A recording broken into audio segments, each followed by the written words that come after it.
Tu es à Paris et tu n'y as rien à faire? Bienvenue à notre visite guidée. Je suis Nathalie et aujourd'hui on va faire une visite guidée sur le musée du Louvre. Aujourd'hui, on va faire une promenade dans le Louvre et aussi faire une révision de ses œuvres les plus emblématiques. Donc, on y va! On va commencer avec l'histoire. Donc, le musée du Louvre situé à Paris est l'un des plus grands et plus visités du monde. À l'origine, c'était une forteresse construite au 7e siècle. Et pendant la Révolution française, le Louvre est devenu un musée public. Commençons par l'une des œuvres les plus célèbres du musée, la Joconde. Peintée par Leonardo da Vinci, cette œuvre est connue par son sourire énigmatique et les mystères entourant de son modèle. La Joconde a été acquise par le roi François. L'art de France se trouve au Louvre depuis le 8e siècle. Elle est visitée par des millions de personnes chaque année. Continuons avec les victoires de Saint-Matros. Également connue sous le nom de la Nike de Saint-Matros, cette histoire se marque les représentants de 10 Nike, la 10 de la victoire. Créé au IIe siècle avant Jésus-Christ, le stade est célébré par sa posture dynamique et de ses drapés détaillés qui semblent flotter au vent. Elle a été découverte sur l'île de Saint-Matros en Grèce. Aujourd'hui, elle se trouve au sommet de l'escalier d'Arus dans le musée, impressionnant les visiteurs par ses rondes et de son élégance. Continuons avec Les Noces de Cana de Paolo Veronese, une immense peinture qui représente le miracle de Jésus transformant l'eau en vin lors d'un mariage à Cana. Cette œuvre, le plus grand du Louvre, mesure environ 70 mètres carrés et est célébrée pour son réalisme détaillé et sa composition complexe avec plus de 130 personnages. Oui, 130 personnages.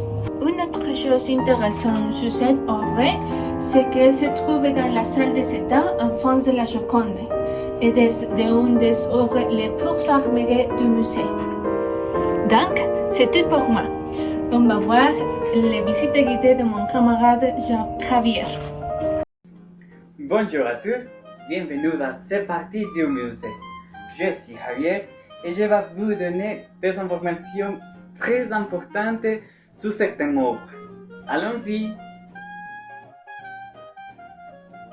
Une autre œuvre emblématique est la Vénus de Milo.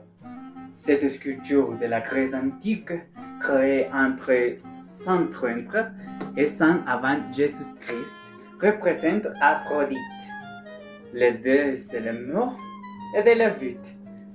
Elle a été découverte de 1820 sur l'île grecque de Milo et se trouve au Louvre depuis lors. La sculpture est célébrée par sa représentation élégante et pour l'essence de ses bras. Continuons avec la liberté qui hante le peuple d'Eugène Delacroix, peinte en 1830. Cette toile célébrait la révolution de Juillet en France. La figure centrale, la liberté, vendrit les drapeaux tricolores français et menait à la peuple à la victoire. Cette œuvre est un symbole de l'esprit révolutionnaire et de la lutte pour la liberté. Nous ne pouvons pas oublier le Code de Hammurabi, l'un des plus anciens ensembles de lois connus, créé entre Babylone vers 1714 avant Jésus-Christ.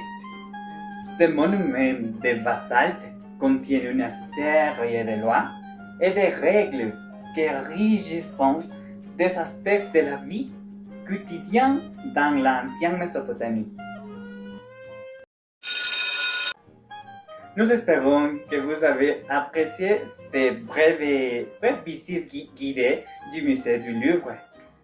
Merci de nous avoir accompagnés. N'oubliez pas d'explorer davantage ces merveilleux musées lors de votre prochaine visite à Paris. À bientôt!